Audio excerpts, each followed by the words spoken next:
It's UUCC Zoom In Live with special guest Mike Carney. Here's your host, David Kantor.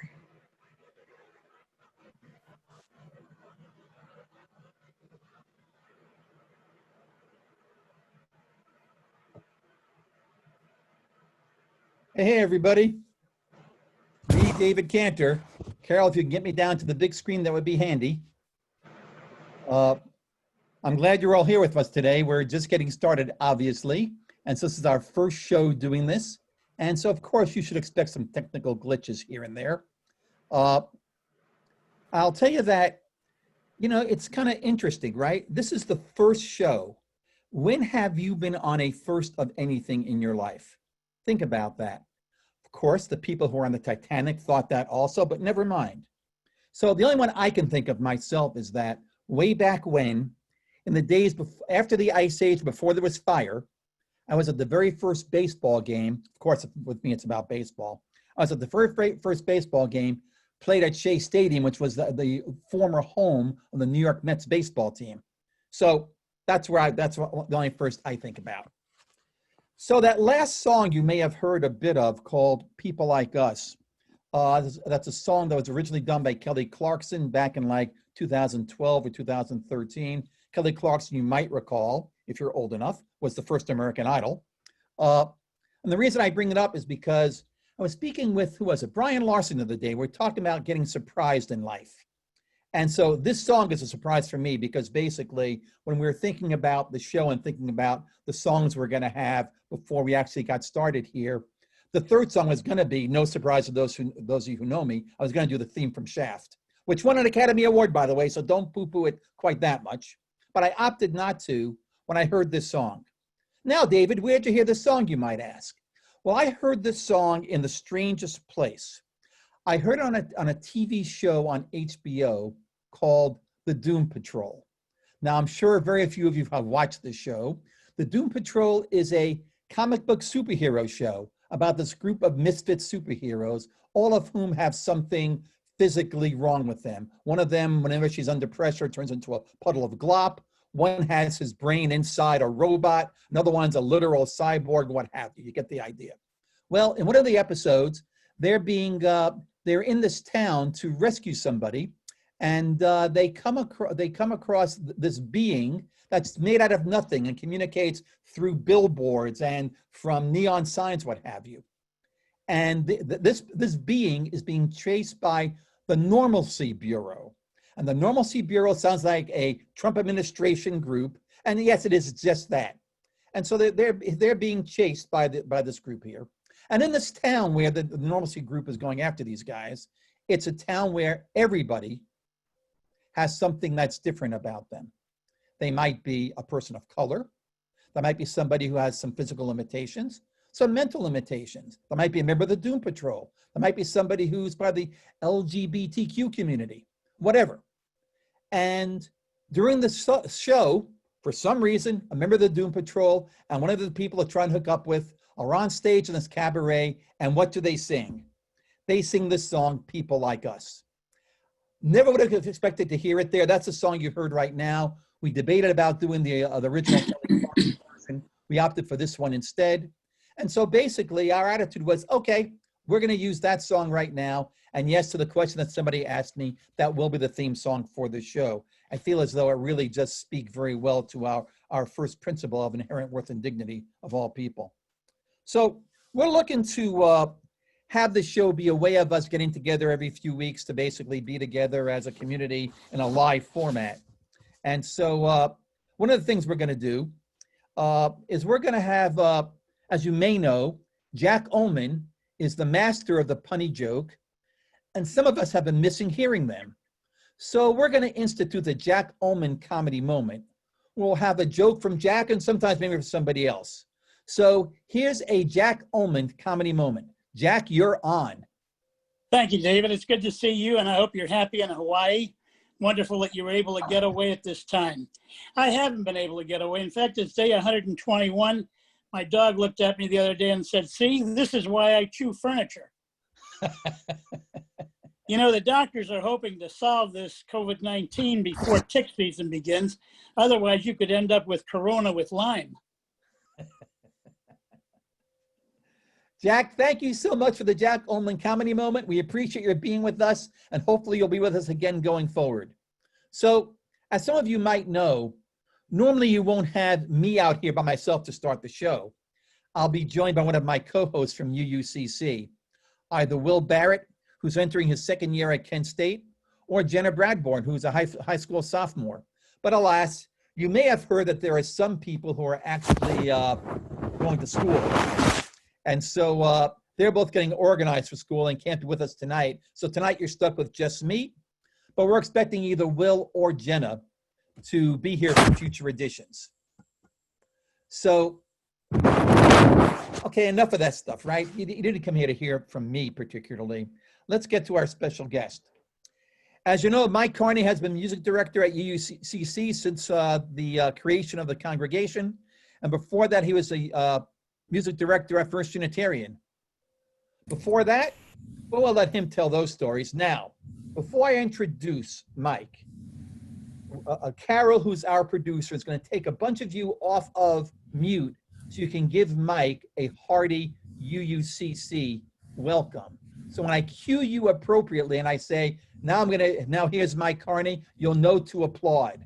So everybody, take yourselves off of mute and give a warm UUCC welcome to Mike Carney. Mike. Hey, Mike! Hey! So Mike, was that warm enough for you? That was pretty warm. Well, you know, I haven't gotten applause like that ever, so never mind. So thanks for being here tonight, Mike. You know, so it took a little bravery for Mike to agree to be the first guest on the first show. And I have to say that Mike was game from the get-go. I didn't have to beg him, plead him, or anything else, or pitch a whole lot at all. Mike just said, okay. So now let's get started with something real fast here. So before that song, People Like Us, for those of you who were on earlier, by the way, you might want to come online a little bit early. You'll be able to hear some songs from the David Kantor Treasure Chest, for good or for bad. But the songs that were on before that were a song by Taylor Swift and a song by Carole King. So Mike, let's put you on the spot right out of the gate. Which one do you prefer, Taylor Swift or Carole King? Well, you know, we can't have them together on the same stage, David. That seems like maybe that's a tall order. Yeah, you only get one. Sorry, COVID-19. You can't get them both. Well, I guess I would have to go with Carole King just because of her longevity, and I'm a sucker for a great songwriter, and she's one of the all-time best. And no disrespect to Taylor Swift, because I like her stuff too. But Tapestry is you know, one of the great albums of all time, and so I'm going with Carole King on this one. So 1,000 years ago, before Carole King was a big name star as a performer, when she was just breaking out and Tapestry was about to come out. So this goes back like 1,000 years when I was actually going to college. And yes, for those of you out there, I actually do have a college degree, yes. I went to a concert at my school where the headliner was James Taylor, who had just hit it with Fire and Rain. And who was the warm-up act but Carole King? So you think about the killer concerts you've gone to in your life, right? The ones where it's not just one great act, but 2 or 3 great acts or more. That one would rank up there. And of course, she played most of the album. It was unbelievable. So Mike, how are you coping with COVID? What's going on with you? What's going on? What do you miss the most because of it? What's going on in your life these days because of COVID? Well, this is a kind of an easy one, but I think what I miss, there's a lot of stuff I miss. But really, like being able to make music in the way that I'm accustomed to get together with a bunch of people and sing some harmony and make music as a group, that like we're figuring some things out, but I miss that. I miss that a lot. And I miss traveling. I see, David, that you're traveling. You know, you're coming to us from a nice tropical beach. I'm in my dining room. So So I miss being wherever you are, David, and similar places. Trust me, Mike, I miss being what that picture says I'm supposed to be also. So trust me about that. Yeah. So talking about the music stuff a little bit, what you're able to do and not able to do. So how do you work out the music for a service now? I mean, how do you get the choir singing a song together with social distancing and stuff? I mean, you don't have Steve Sanford on top of a chandelier somewhere and Tom Gibson in the permaculture garden and Jackie Stimper in the balcony all singing at one time, right? Got to be something other than that. So how do you have that working? Well, I dare you to try to get Tom Gibson away from a permaculture garden. That's good luck with that, buddy. So the choir has been using an online program called Band Lab. So when this whole thing first, when the shutdown first happened back in March, I spent the better part of 3 days on a deep dive into various options and on message boards with other people from around the country and then trying some things out. And I settled on this one called Band Lab. That's just it's a digital workstation. Some of you in the studio audience may have fiddled around at one time with GarageBand or Audacity or Cakewalk. These are all digital software that allows you to multi-track to record, one part and then another on top of it, and you can be a one-man band or a one-woman band. So BandLab is like that, but it's all online. And so I can create a project and I can record the piano part, and then Steve Sanford records his part, and Jackie Stimper can record her part, and Tom Gibson and everybody else, not at the same time. And then there's a little editing to do, but then it all comes together, and it's the closest thing we have to singing as a choir right now. So are they recording like using this program, and how'd you get it to them? How'd they all take to it? How'd all that work out? So yes, it's a free program. It's a free download. It works on computers and various mobile devices. And I also made a whole PowerPoint, a step-by-step, here's how you do it. I wrote the PowerPoint with my mother in mind, my mom who just turned 80, right? And I wrote it as I thought, like, well, imagine if I had to explain this to mom without being able to talk to her in person or even on the phone and explain to her, okay, here's what you do and here's what you do next. And so I wrote it with that in mind.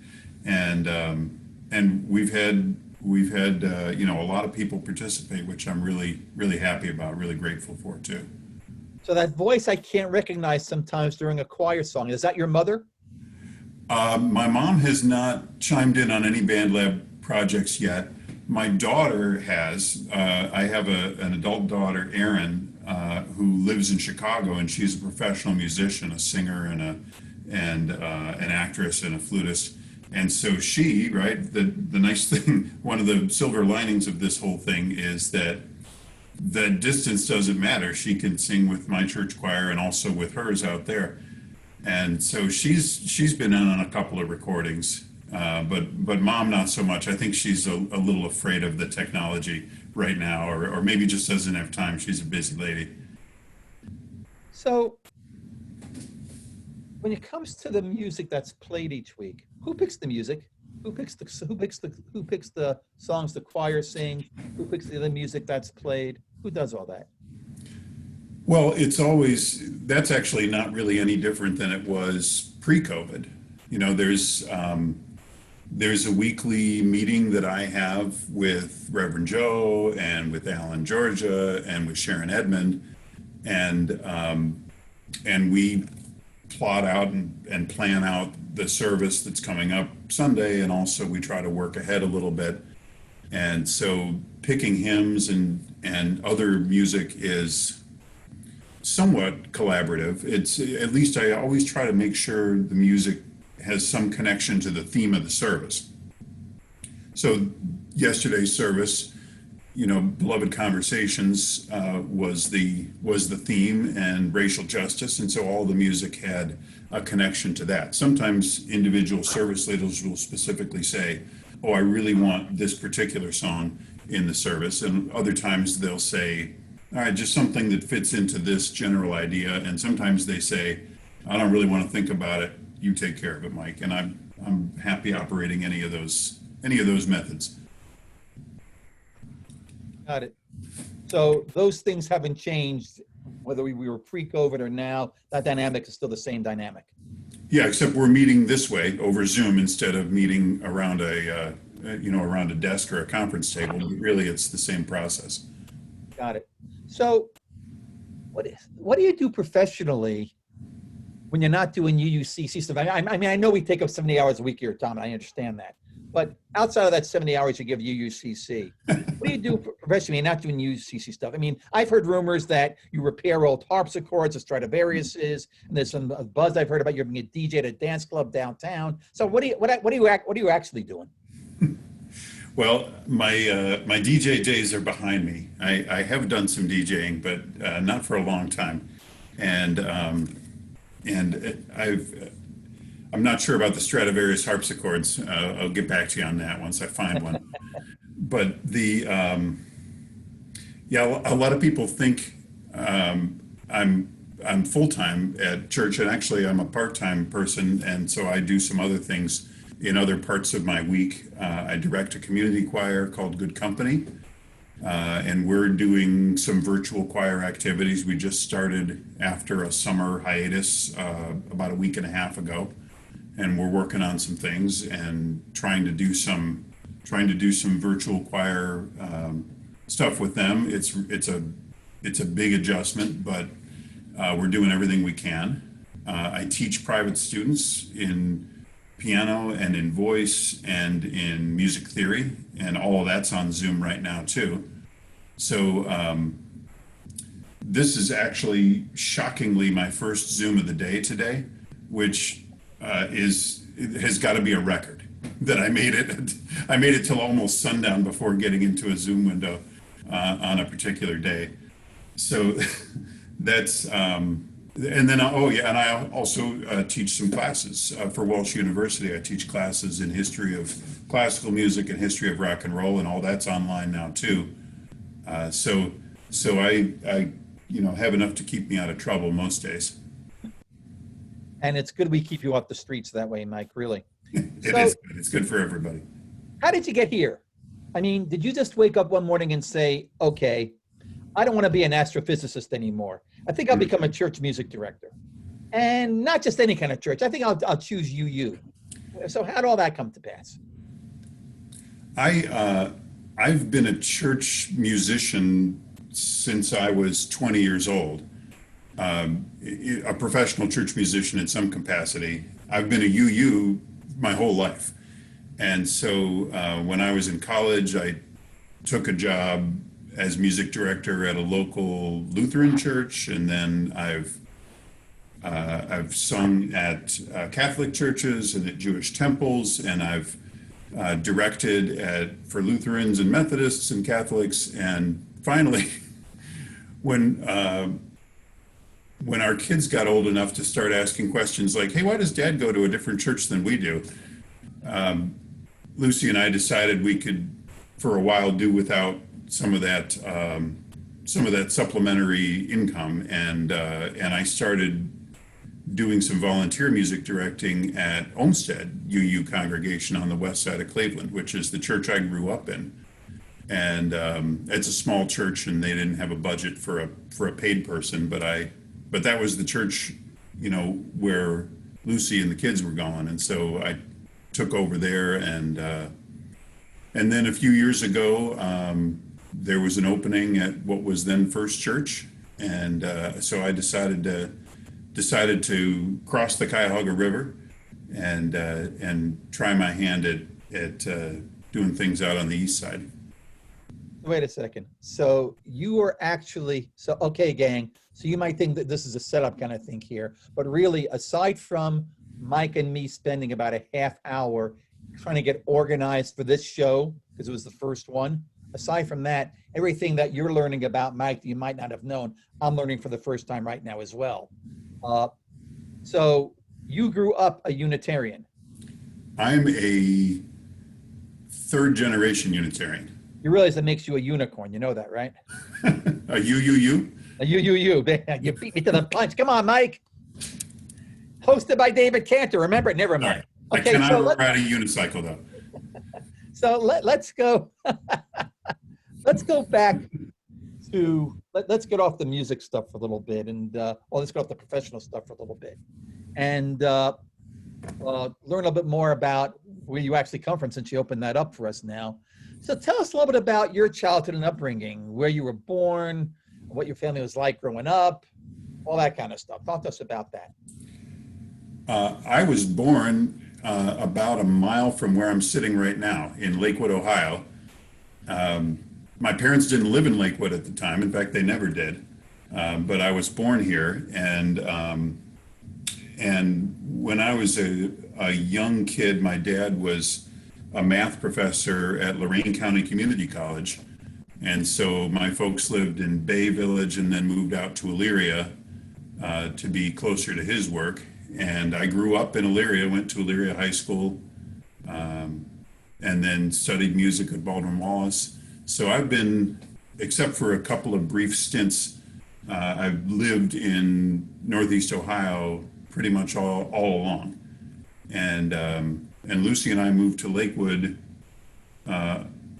25 years ago now, 26 years ago. And we've been in this house ever since. Our house just turned 100 years old, and we love it here. And so that's my backstory in a nutshell anyway. So what do you remember most fondly about your childhood? I guess family trips, going to the beach. Maybe your background is influencing my answer, but going to the beach with the family, going to visit cousins in North Carolina and Cincinnati and Chicago area, and just like those kind of times, and music, learning how to sing, learning how to play, and making music with my friends in school and out of school, and in school bands and choirs and in garage bands, and just doing like a little bit of everything. And when you were doing your garage band stuff, were you playing more Beethoven or more Mozart?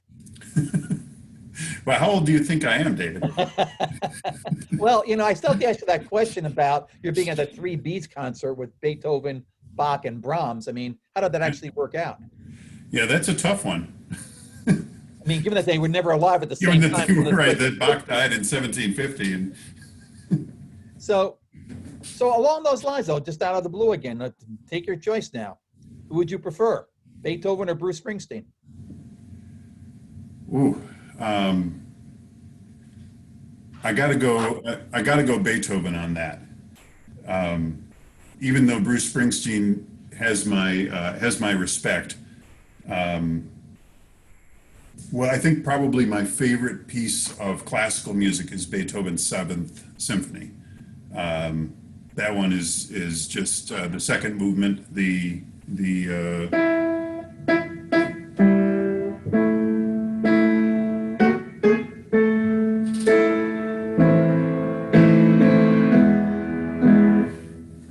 that one, right? That's one of my go-to earworms when I get some stupid commercial jingle stuck in my head, and I'll turn to Beethoven, or I'll turn to Stevie Wonder and think of Sir Duke or I Wish, right? And like the bass line from I Wish will get the car jingle out of my head. And so I'm gonna lean Beethoven on that answer. So would your answer be different if I'd asked you Bach versus Bruce Springsteen? Probably not. I think I would still lean to Bach. Bruce Springsteen is not, right, this might be blasphemy with the audience, but he's not like my favorite brand of rock and roll. I'm a sucker for vocal harmonies and and like layered stuff. You know, I mentioned Stevie Wonder, and that's what I love about Stevie Wonder or like Earth, Wind and Fire is like all these different layers of sound on top of it. And Bruce Springsteen, it's all just kind of laid bare, and that's his whole thing, right? That's what it should be, like that with his message and his lyrics. It's not my particular cup of coffee. Got it. So when did you first discover that, oh, music was one of those things that just resonated with you? When did you say, hey, I prefer doing that to playing whatever? Yeah. I like that more than Clue.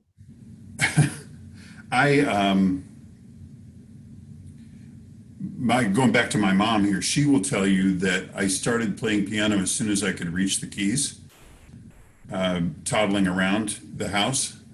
And I don't think, like as a teenager, I don't think I ever seriously considered any other vocation. It was like music was that central to my life right from the start that, and I know a lot of people really struggle with that,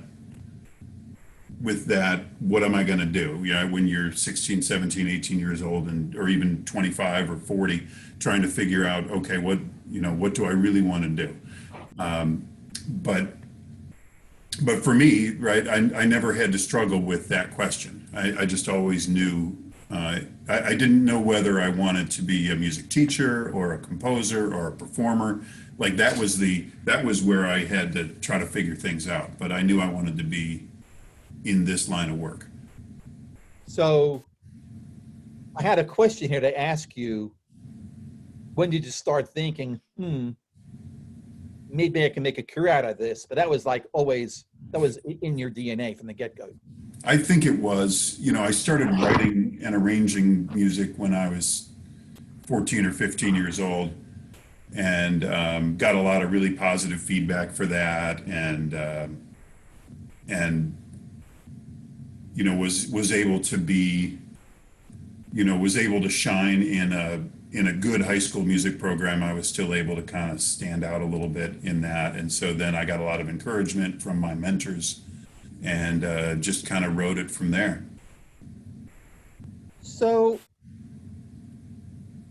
when you're just chilling or doing whatever and you want some music in the background, what do you listen to? I should screen share. I'm not going to do it because I don't know how long it'll take to load the program. But so I listen to all kinds of things, and I actually have 4 giant Spotify playlists where I just throw music that I'm interested in or that somebody's recommended to me, and I listen to them a lot on random shuffle, discovering new things, and also listening to some of my favorite things that are already out there. So, but if you look at any one of those Spotify playlists, you'll see funk, and you'll see jazz, and you'll see classical, and you'll see folk, and you'll see vocal jazz, and you'll see bluegrass, and a ton, right? A ton of other stuff too. And it drives my friends and family members crazy. If I'm on a road trip with Lucy, she doesn't want to listen to my eclectic playlists because there's no rhyme or reason to it. It's like we'll hear we'll hear like a Bach cello suite, and that'll be followed by Breaking Benjamin, and then that'll be followed by Nickel Creek or something like that, doing bluegrass, and it's just like, I think it gives her whiplash. I love it, just like surfing on that eclectic ocean. So speaking of the famed Lucy, how'd you meet her? Where'd you meet her? How did that take place? I met Lucy, the famed Lucy. I met her at Baldwin Wallace. When we were both students there at the Conservatory of Music. Lucy started as a music therapy major, and and then ended up switching her major along the way. But we had a lot of classes together and a lot of ensembles, singing groups together and whatnot. And we lived in the same residence hall. We lived in Kohler Hall at BW, and she had the room directly above mine. And so I was in 202 and she was in 302. The overall building was co-ed, but the floors were not, right? Yeah. My floor was all guys and hers was all girls. And so we started dating, and I would get questions like, "Where were you coming back from at 3 a.m?" She's got ears like a fox, and she can just, like she would hear that door closing, and then I would have to kind of reconstruct, like, "Oh, well, I was coming back from the library, of course." And It's like my wife, Mary Ellen. My wife, Mary Ellen, has X-ray hearing. I could mutter something under my breath from 3 rooms away, and she'd hear it, just would hear it. And so, when you have one of those very occasional spousal disputes, and I'm thinking discretion's the better part of valor, I'm just going to walk away. And I just mutter something under my breath from another floor. She can hear it. yeah, oh yeah, and she can also provide you with a full transcript.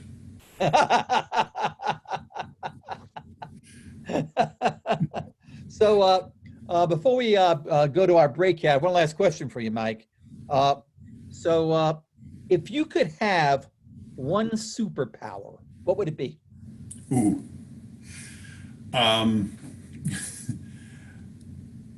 That's actually, I've been asked this before, and so I know the answer. My superpower, if I could have one, would be to teleport. I would love to be able to get from here to that tropical beach in the blink of an eye, and then right back again, or to Santorini, or to Madagascar, or to wherever I want to go. I love to travel, and I would love it even more if I could get there without spending hours on an airplane, especially now. But even before COVID, that was not a fun thing. Right. So, or in a car or a train or whatever it might be. So, especially when you're 6'3.5", coach seats on an airplane are like, it'll take you half the trip just to wake your foot back up. So, so I would love to be, if I had a superpower, it would be to be able to get from here to wherever I want to go, just like that. So, Mike, in that aforementioned Doom Patrol, one of the Doom Patrol members, one who has 64 different personalities, has teleportation powers. So, and you've seen them in action in the show. So, you know what? I can't dissuade you from that. It's a pretty cool power to have. So with that, okay, gang, we're going to take a brief break right now. If you have a question you want to ask Mike Carney, plop it into the Q&A right now so we can get you organized to ask those when we come back. Use the Q&A button on the bottom of your screen there and ask it. We'll get you organized, and we'll ask those questions of Mike when we return. We'll take a 3-minute break, and we'll be back. Thanks, everybody.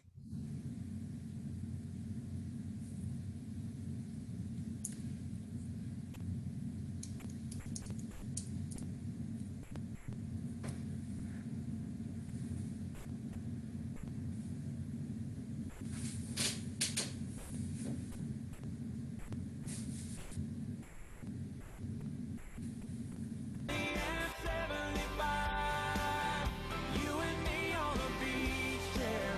Yeah, I'm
And we're back. So some of you paid attention to what we asked you to do and put your questions in the Q&A. Others of you did not. So Carol, do you have any order for us, or should I just take the Q&A in the order in which I see them here? Take them in that order. Okay. It's harder than I thought. So we're going to start with Mark Weber. Mark, what's your question for Mike Carney? Mark, you can ask a question yourself, verbally, like out loud. Hi, Mike. Hi, Mark. So from the so-called folk era, who are your favorite male and female vocalists? Oh, well, let's see. So when we're talking about the folk era, I'm going to assume, Mark, you're talking about, like the 50s and 60s American folk? Yep. Yeah. Yes. Okay. I'm a fan of the Kingston Trio. I told you before, I'm a sucker for the harmonies. I think Bob Dylan is like a great American poet, and he's not somebody I ever listened to for the beauty of his tone. But sometimes I get into a Dylan mood and want to just like turn off the eclectic part and just like listen to the whole Blood on the Tracks album, for example, or something like that. On the women's side of it, Carole King it's hard to do better than Carole King if you're talking about a voice, like a folk singer's voice. I was never a big Joni Mitchell guy, but and I'm drawing a blank on her name. The other like the queen of folk music who sang at Woodstock. Joan Baez. Joan Baez, of course. Right. I got stuck on Joni and couldn't come up with Joan. And in fact, I should mention Peter, Paul, and Mary. I got to play with Peter Yarrow once, which was a big thrill, where we did part of a concert together. And that was like singing "If I Had a Hammer" with Peter Yarrow was like one of the most thrilling performance experiences I've ever had. So let's now go to, I'm going to go back and forth. I'm going to go to one of the people who disobeyed the rules and put their question in chat. So I'm going to go to Kevin Ortner. Kevin, we're going to get you vocal, and you can ask your question to Mike Carney. So Mike, as you sit there tonight with a little goatee on, I had a flashback to Mitch Miller and the gang. And I don't know if you remember Mitch Miller or not, but he was an arranger and composer and had a TV show, and you started playing your piano. Mm-hmm. And that's why I thought about him. So do you layer tracks on some type of recording device yourself and sing multiple parts when you make arrangements? And if so, what tools do you use? Absolutely, I do, Kevin. And I use, here's one of the tools I use. It's right here, right? This is a USB microphone, right? It's a family show, Mike. Please get that off the air. The family show. Hey, I'm just answering a question here.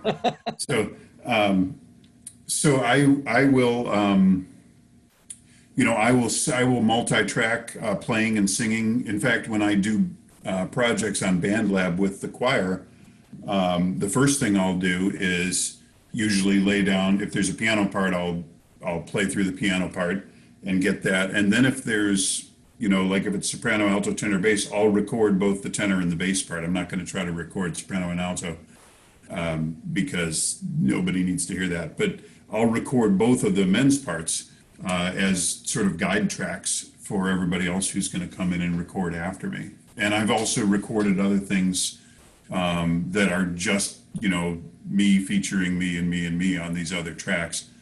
In the same, is this something that Mitch Miller was famous for, where he would be the same guy on the different parts at the same time? On occasion, yes. On occasion, Okay. yes.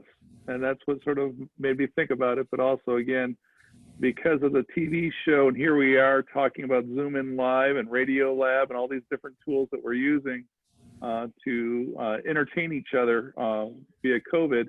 He started it back in 1961, and I put it in the chat there in terms of his capabilities of having a sing along with Mitch program on TV in '61.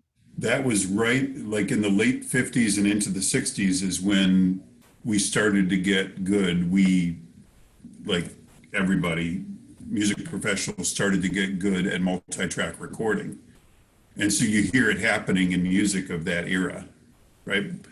Mark Webber mentioned Queen in the chat, right? And Queen and these other like British groups, especially of the 70s, starting really with the Beatles, but then Pink Floyd and Queen and Yes and all these other ones where you would hear these giant choruses. Like think about Bohemian Rhapsody, right? That's 3 voices just layered on top, on top, on top, on top until it sounds like 100 voices. Okay, we got to move on here. If we're gonna, just a heads up, gang.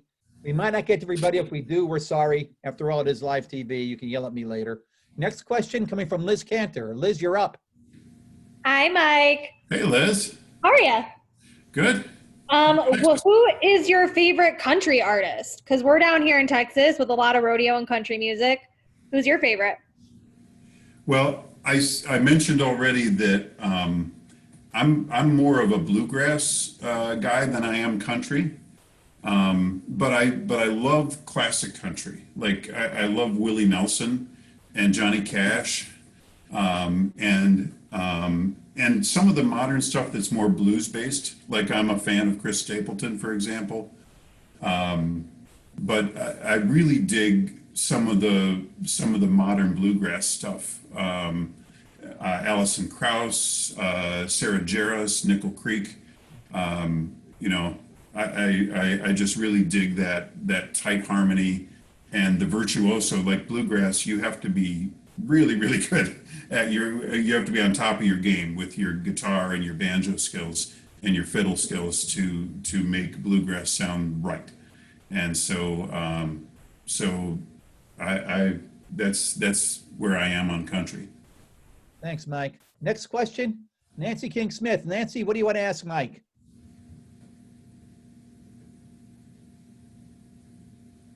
Now can you hear me? We can Sure hear you can. just fine, Nancy. Okay, good.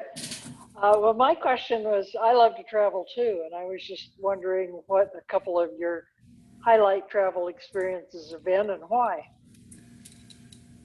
Well, probably, so twice in my life, I've been lucky enough to get to Europe. And so those are the ones that really stick out. The first time I made it, Lucy and I went to Italy mostly, and being in St. Mark's Cathedral in Venice, which is significant, like architecturally and artistically, but it's also really significant musically. Like a whole style of music was born because of the architecture of that cathedral. And it basically changed the way that people wrote choral music around the year 1600. And so it was really breathtaking to be there, just to be in the presence of that living history. And then my other like favorite travel experience is just being on the beach in North Carolina and like getting on the sand and sticking my feet in the water and not having anything to do for the next 12 to 14 hours. And it's a different kind of experience, but it also feeds my soul just in a slightly different way. Hard to argue about feet on the beach, I got to tell you. I can't agree with that one more. So Yeah, now we see you, David. We see you're there.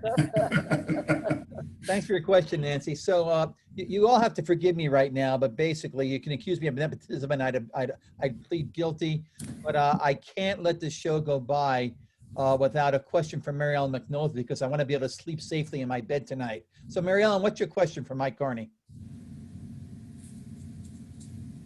Hi, Mike. Hi, Mary Ellen. I wanted to know how many kids you have and how old they are. Easy. So I have, Lucy and I have 2 kids. And actually, I got this same question about 2 years ago from Shirley Nelson, who's our office manager. Is it a different answer then? No, it's the same answer. I want to tell you what Shirley told me, because she asked me then, and I'm not going to do the math. Right now, my kids are 25 and 28 years old. My son Wes is 25, my daughter Erin is 28. And I told her a couple of years ago when they were, I guess, 23 and 26, and she said, "Oh, you don't have kids, you have people." And which I can't argue with that, right? She's absolutely right.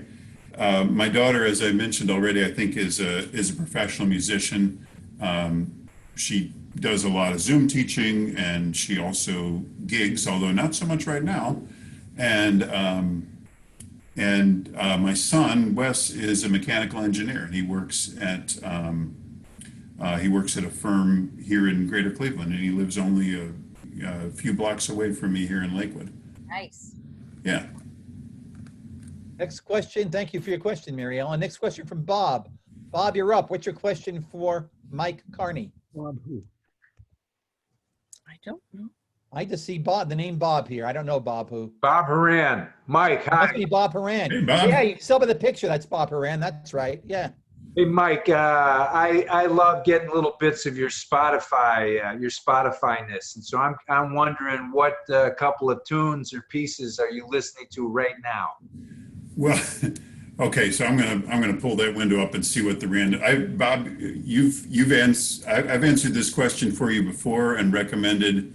I think I recommended Melody Gardot to you at one time. Yes. Really great contemporary jazz singer. Gardot. Yeah. And I got you onto, because you mentioned about loving a good bass player, and I got you onto Dirty Loops, which is a rock band from Sweden with this incredible virtuosic bass player. Speaking of music that has multi-layered stuff going on, it's pretty hard rock, but it's but if you're on board with that, then you're going to love that. Let's see. I'm trying to think of who I just like a recent discovery. Speaking of bass, you know this guy Walter Barnes Jr.? No, but I'll check him out. From I like Gary Clark Jr. If you want to compare juniors. This kid, Walter Barnes Jr., he played on the Tri-C Jazz Fest this weekend. He's a Cleveland guy. I'm writing it down. Walter Barnes Jr. Prince, I dig it. A couple of great jazz pianists, Brad Meldau, Yeah. and Barry Harris. Those are two of my favorites. Thanks for your question, Bob. Next up, Lori Albright. Lori Albright, what question do you want to ask Mike Carney? Oh, gosh. You only got one, Lori. Make it a good one. So I find music has this capacity to just, touch me emotionally in a way that just the spoken words don't. What are some of the songs that touch you that way?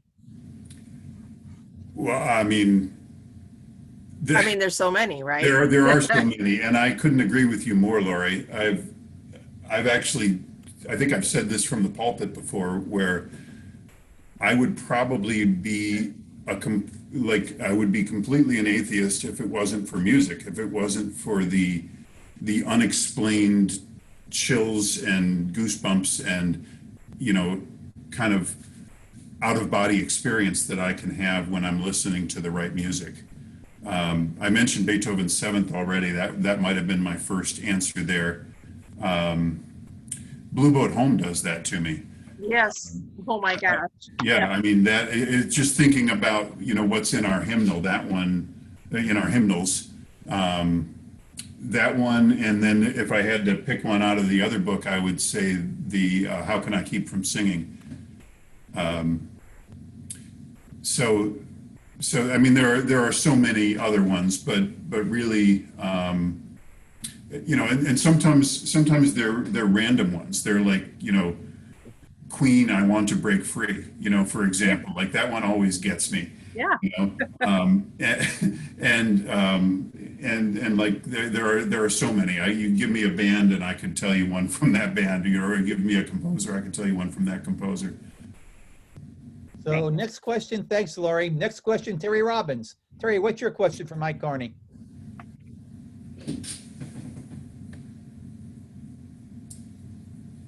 Hey, Terry, you're muted. Am I still muted? Not anymore. We got you Okay. now. I'd love to know, what's your favorite song to hear Lucy sing? And then what is your favorite duet to sing together? My favorite song to hear Lucy sing, and this goes back to when we were dating, and Lucy was singing in a vocal jazz octet. And she sang this song and you know, kind of, I was in the audience and she stared me down the whole time and you know, and that was Here, There, and Everywhere by the Beatles. It was just like I'm getting all emotional just thinking about it. Just amazing. And we've sung so many duets together over the years. I think maybe my favorite one is Song on the Sand, which is from La Cage aux Folles. And it's not like a really well-known one, but it's right here in my heart. So maybe some Sunday we'll hear you guys. Maybe some Sunday you will. Okay, thanks. Next to last question, Erica Brown, you're up. Erica, what do you got for Mike Carney?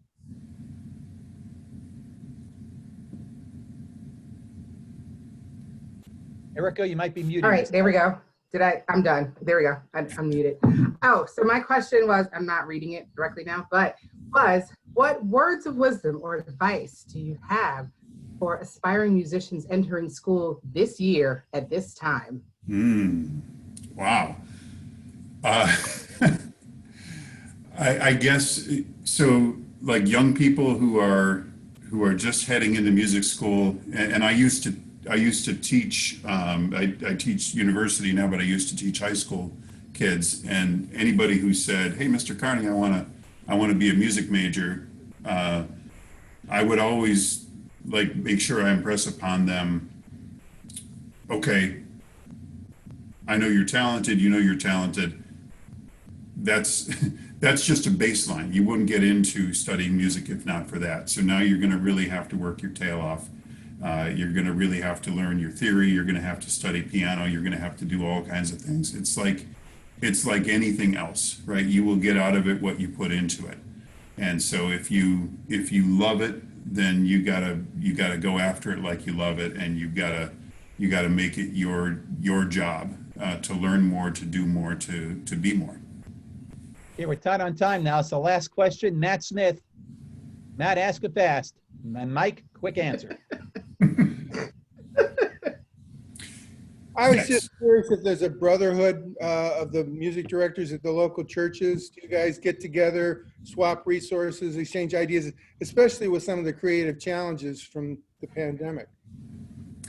Well, there is a national organization of UU music directors. And so I do a lot of, there's a lot of networking to be had with that. But I'm also, friends on social media and also in real life when I can be with, Dave Blazer and Mary Gregolia and Hal Walker. And so being able to share ideas, especially now, is really great. Yeah, I was curious about Hal Walker because he's got a reputation. Yeah, we won't get to the reputation right now, Matt. That's Reputation. offline stuff. I mean, music reputation. Okay, No, I know. So that's all the time we have for questions today. If we didn't get to tonight, sorry about that. We'll see if I can get you on our next show. Just so you know, each episode right around now, we're going to read any of your email with your comments, questions, suggestions, stories, what have you.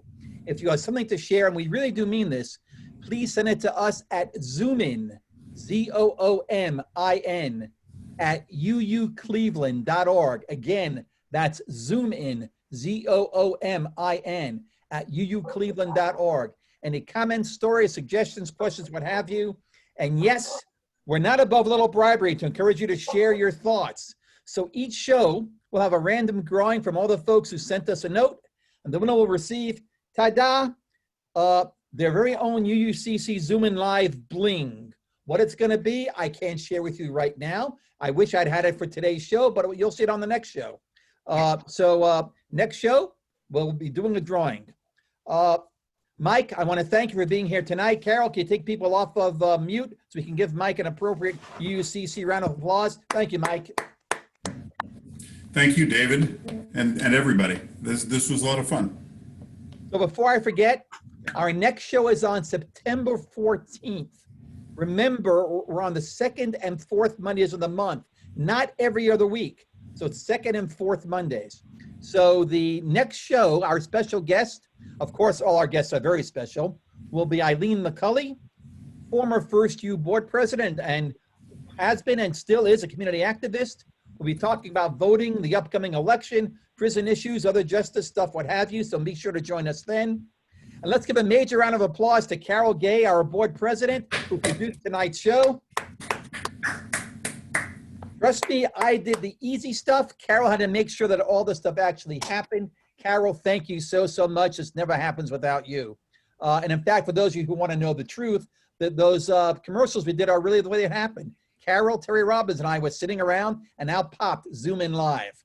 And literally that name popped out on our first conversation. So with that, we'll say goodnight for tonight. Thank you all for being here. Tell your friends to show up next time. Mike, say goodnight, everybody. Good night, everybody. Good night, everybody. Good night.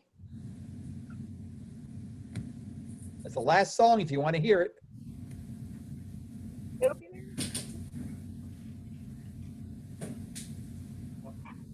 I can send him the list of names I have.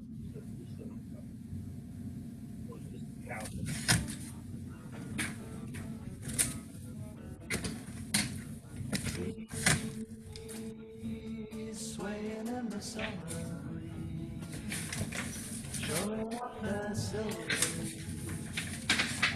we walked by, soft kisses on a summer's day, laughing all our cares away, just you and I.